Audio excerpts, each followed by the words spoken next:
Yo, what is up everybody, and welcome back to another NBA 2K14 My Career gameplay. After a thrilling Game 1 overtime victory, Tice's T-Wolves are 1-0 on LeBron James' Miami Heat, and LeBron James came out with an immediate statement in Game 2, getting that dunk to go off the Mo Williams feed as Tice misses his first shot of the game. And you know LeBron is mad after throwing up a horrific performance in overtime, missing all of those shots. And meanwhile, the young Tice was the one that was making all his shots in overtime, including that dagger layup to put them up 5 under 10 seconds remaining. And just like in Game 1, we're going back to the Brewer-Tice pick and roll because it was working so well as LeBron James skies up for the alley-oop there. And yeah, that was working so well. And you would think that, involving LeBron and pick and roll like that wouldn't really work out too well. But it was, it was helping us a lot. Brewer was getting a lot of wide open looks at the rim. I'm not too sure how. I guess because Bosh isn't really much of a shot blocker, as LeBron James takes it all the way. And LeBron came out. He was on fire in this game, man. There was no stopping LeBron. He was way too high after that last game. And you see Denny Tice with the beautiful pass to Pekovic to get the layup to go. And then LeBron James taking Brewer in the post and feeding away there. LeBron is 5 for 5 to start off this game. 10 quick points. And when LeBron is that locked in, there's not really much you can do. But Denny, he's getting his, man. He's going to the paint here, trying to get his points. But that time could not get to go. And then Pekovic gets rejected by Chris Bosh there. And I don't know how that wasn't a foul on my dude Mo Williams. Whatever, 2K. And then LeBron James locked and loaded. Looking a little bit like Game 6 against the Celtics in the 2012 Eastern Conference Finals. And that's not a good sight for us, man. We can't have LeBron that locked in as he has over half the Heat points as Dwyane Wade puts his hands up. He's calling for mercy. He doesn't want any bit of Tice in the paint. And, Tice is not going to posterize anybody, so I'm not sure exactly what Wade was doing, but I'll take it nonetheless. As you see, we get the beautiful feed there. I could have easily taken a mid-range shot, but I decided to feed Pekovic and let Pekovic get the bucket. And early on, I wasn't too aggressive for my offense, but at the same time, I was definitely trying to look for it. I just couldn't get it. Instead, I was finding my teammates. So I give it to Derek Williams. He gets the dunk, and there I get the mid-range look, get that to go. And unlike Game 1, we didn't go down like 14-2 at the start of the game. We came out calm. Our nerves were calmed down and stuff. We didn't look like a bunch of rookies out there. And we kept pace with the Heat, so we don't have to burn up our energy trying to make a comeback like we did in that last game. As you see here in the second quarter, Norris Cole going all the way, but Chris Johnson rejects him. And you saw earlier, I tried to throw the alley-oop, just couldn't get to go as Michael Beasley hits that three-point shot. Bad defense by us to give that up. Coming out the inbounds play. Come on, guys. And here, Gerald Henderson kicking it out to Chase Budinger, but Budinger couldn't get that to go, and our offense went sour in the second quarter. We just could not find a bucket. And when I'm with the bench unit in the second quarter, I'm thinking, all right, we got to extend this lead, even though, we're playing with our own bench unit. We're playing against the other team's bench unit, and I feel like I'm easily the best player on the court. But I just couldn't get that shot to go down, and we just couldn't get any shot to go down, man. Just nothing. I tried to get that one over Haslam, not the greatest look in transition. And here, Norris Cole, he's got that one, and the Heat are about to go up by 5. Beasley taking a contested shot, doesn't get to go. Tice crashing the boards early with 3 quick rebounds. Tice is under 6 feet, so you're not going to get too much rebounds from him. You're supposed to be getting points from him, but Tice couldn't get that 3-pointer to go either. Decent looking transition, and I'm struggling a little bit with my offense, man, a little bit, especially from 3-point ranges. I couldn't get that one to go. And you see Chalmers kick it out to Odin, who throws the ball away from Beasley. And as we hit the half, we're down by 5, but when it hits halftime, my bench comes through big time. We actually have the lead going into halftime, so thank you, bench, as we listen to Eric Spoelstra. Needs to do differently on the defensive end in the second half? Well, a little bit more activity, and we just have to be committed to what we do. Our identity to be aggressive, but more consistent with it. Coach, thank you for the time. Gentlemen, back to you.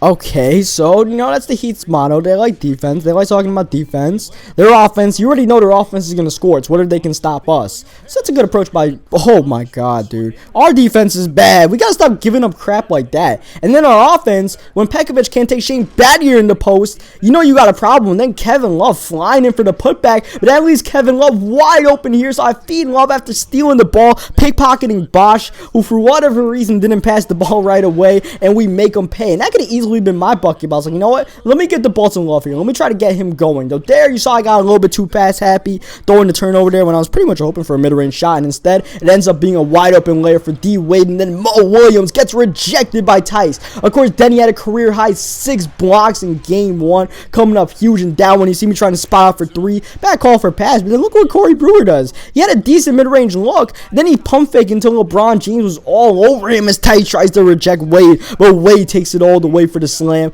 But then Brewer took that horrible shot, and once again, Tice to the rim, but I couldn't get that one to go. Are you serious, 2K? Can I not be any more open? I just blew a layup. I hit the underneath of the rim there, and it's like, all right. And this time, I didn't throw the alley-oop. I had Love there. I could have potentially thrown it up, but you know, in the NBA Finals, when the Heat's offense is so good and we can't really stop him as Tice attacks both Wade and LeBron, we can't get too fancy, man. We gotta take our easy points when we can get them. We can't take too many chances as Tice takes it all the way to the rim, and that's where most of my points are coming from. Despite that one blown layup, I'm getting most of my looks at the rim, and so are the Heat. As you see, Chris Bosh getting that dunk, and in game 1, I think they had about 70 paint points, which is outrageous. And that's the thing, man. You just can't let the Heat get in the paint, because as you saw, LeBron James was breaking a lot of shots in game 1 in overtime, as he Norris Cole taking flight near the end of the 3rd quarter, but we're kicking it out to Gerald Henderson, and Henderson's gonna tie the game, and hopefully we can keep that tie game up heading into the 4th quarter. But Chalmers driving, Chalmers doing whatever he's gotta do, absorbing the contact and getting it to go. Played okay defense, but sometimes, you know, there's no answer for that in 2K. But we got 5.3 seconds left to try to tie this game up or take the lead ourselves. They're double teaming Tice, so they kick it out to Budinger, and Budinger gets it to go at the buzzer.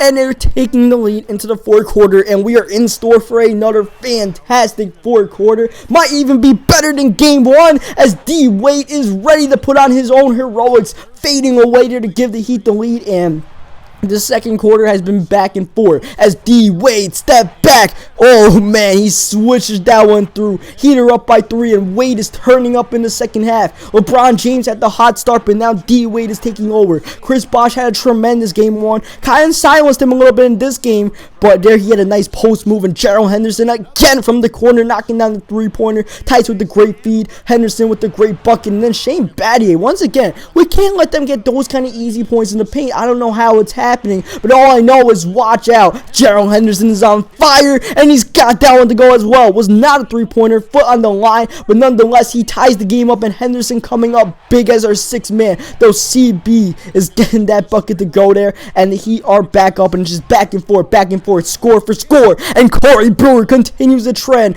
That time it's a 3, and we get the lead. Like I said, this entire 2nd half's been back and forth, and Wade all the way to the rim, pumping his fist in the air, celebrating as he gives his team the lead. Now Bosh in the post, trying to limit Bosh, but then Mo Williams scoops it in, and the Heat are up by 3 points, and once again, we're down in the 4th quarter. Wanted to take a 3-point look, but I took it all the way to the rim, and it was a good decision. Tice with the layup there. We're only down by 1. Now LeBron James, shot clock winding down, bails out himself there, getting that bucket. Corey Brewer had great defense. Now we're down 3 once again, kicking out the Brewer. He had a decent mid-range look. Love, not really doing much. Tice dribbling around, wide open for 3. He's got it, rattling it home, and it's a tie ball game with 2:22 remaining, and Tice finally hits his first 3-pointer of the game. Now Mo Williams with the answer, taking it all the way to the rim himself, giving his team the lead. It's hard to play defense on Mo Williams, man, but it's easy to play offense against him as we take it all the way, scooping it in, avoiding the Battier block. He calls timeout under 2 minutes remaining in a tie ball game.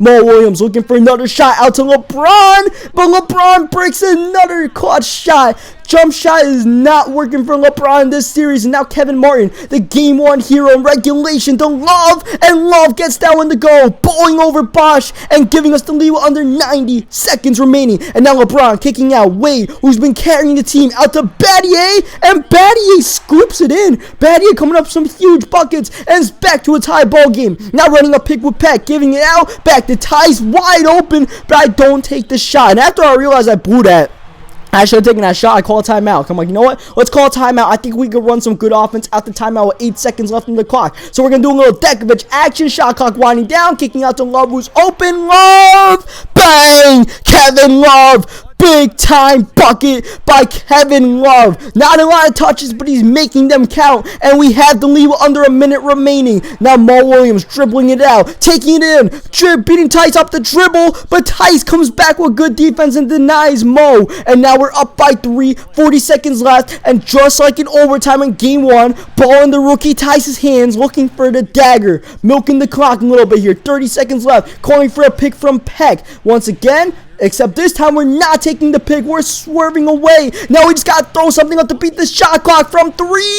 He's got it! Danny Tice with a cold-blooded three-pointer, and now we're up by 6 with 21.9 seconds remaining. Stepping back and knocking it down, and now the Heat need a 2013 Game 6 heroic move from Wade, but they could not get it. And Tice driving and laying it in with 12.2 seconds left. We're up by 8, and it looks like we're about to take Game 2, Game 1, and Game 2 in Miami. A huge move on the road by the T-Wolves, but Battier hits the three-pointer. Once again, Battier coming up big, and we're going to have to knock down a few free throws before we close this one out.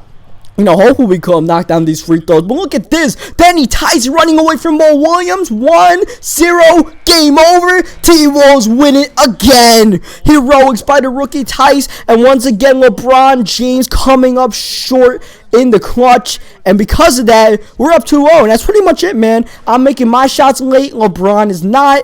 And, you know, that's the difference in a really close series. This series could easily be 2-0 Heat. We came out with the win. So hope you guys leave a like in the video for that great game. Subscribe for more NBA 2K14 micro gameplays. Because the way these games are going, you know, Game 3 is going to be a hell of a game as well. So hope you guys come back for that. And I will catch you guys next time as I take you to the press conference. Tonight's win gives you guys the first 2 games of the series without even having stepped on your home court. How much confidence do you have at this point knowing you've got 3 more games to go at home and you only need to win 2?